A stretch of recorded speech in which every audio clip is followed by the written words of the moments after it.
សួស្តីអ្នកនរគ្នាថ្ងៃនេះខ្ញុំមកប្រាប់អ្នកនរគ្នាអំពីរបៀប like នៅលើ Facebook Page ជាមួយនឹង website បង SMM ជាដំបូងអ្នកនរគ្នាចូលកាន់ Chrome យើងមកបន្តមកអ្នកនរគ្នា search ឈ្មោះ website របស់យើងដែលមានឈ្មោះថា bongsmm.com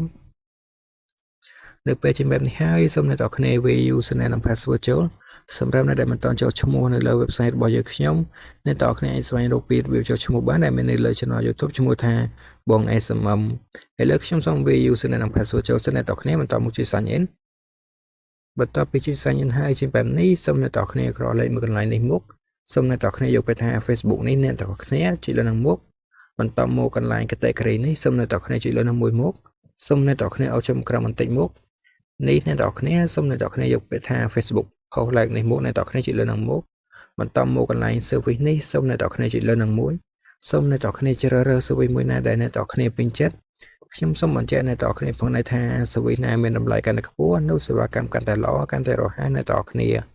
ឡូវខ្ញុំសូមយក service មួយចុះអ្នកនរគ្នាខ្ញុំសូមយក service ខាងលើគេនេះចុះអ្នកនរគ្នាដែលមានឈ្មោះថា Facebook post like នេះអ្នកនរគ្នាចុចលើនឹងមុខបន្តមកកន្លែង link នេះសូមអ្នកនរគ្នាចូលទៅកាន់ Facebook របស់អ្នកនរគ្នាដើម្បីយក link យកមកផាហើយលើខ្ញុំសូមចូលមកកាន់ Facebook របស់ខ្ញុំអ្នកនរគ្នាបន្តមកសូមអ្នកនរគ្នាចុចលើ profile មកអ្នកនរគ្នា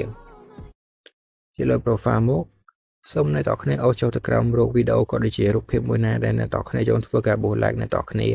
ឥឡូវខ្ញុំសូមធ្វើការបូស like ទៅលើ post មួយនេះចុះអ្នកនរគ្នាបន្តមកសូមអ្នកនរគ្នាចុចលើចុច3នេះមកអ្នកនរគ្នាបន្ទាប់ពីចុចលើចុច3ហើយជាបែបនេះសូមអ្នកនរគ្នាយកបេថា copy link នេះមកចុចលើនឹងមកបន្ទាប់ពី copy link ហើយសូមអ្នកនរគ្នាត្រឡប់ចូលទៅកាន់ website របស់យើងវិញនេះអ្នកនរគ្នាកន្លែង link នេះសូមអ្នកនរគ្នាចុចលើនៅចំមុខនឹងចេញពាក្យថាផាបែបនេះសូមចុចលើផាមកអ្នកនរគ្នាបន្តមកកន្លែងនេះគឺជាចំនួន like ដែលអ្នកនរគ្នាចង់ធ្វើការបូសអ្នកនរគ្នាខ្ញុំសូមបញ្ជាក់អ្នកនរគ្នាផងថាចំនួនយ៉ាងតិចគឺ50អ្នកនរគ្នាចំនួនច្រើនបំផុតគឺ50,000 like អ្នកនរគ្នាឥឡូវខ្ញុំសូមធ្វើការដាក់ចំនួន50 like ចុះអ្នកនរគ្នា50 like តម្លៃត្រឹមតែ5 cent ប៉ុណ្ណោះអ្នកនរគ្នាបន្ទាប់មកសូមចុច submit បន្ទាប់ពីជួយ submit ហើយជាបែបនេះនៅការបូសរបស់អ្នកនរគ្នានឹងទទួលបានជោគជ័យសូមអ្នកនរគ្នារងចាំចន្លោះពី1នាទីទៅ1ម៉ោងនៅការបូសរបស់អ្នកនរគ្នានឹងទទួលបានជោគជ័យអ្នកនរគ្នាប្រសិនបើអ្នកនរគ្នាចង់ចែកមើលសេវាកម្មទៅតែបានបញ្ជាទីយ៉ាងបាញ់មិញសូមអ្នកនរគ្នាចុចលើ tray 3នេះមកបន្តមកអ្នកនរគ្នាយកបេថា order នេះមកអ្នកនរគ្នាចុចលើនឹងមក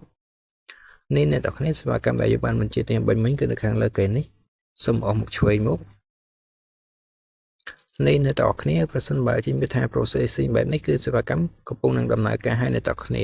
ប្រសិនបើចេញពីថា complete បែបនេះគឺសេវាកម្មដំណើរការជោគជ័យ 100% ឲ្យអ្នកនរគ្នាសូមអរគុណអ្នកនរគ្នាសម្រាប់ការទស្សនាវីដេអូមួយនេះ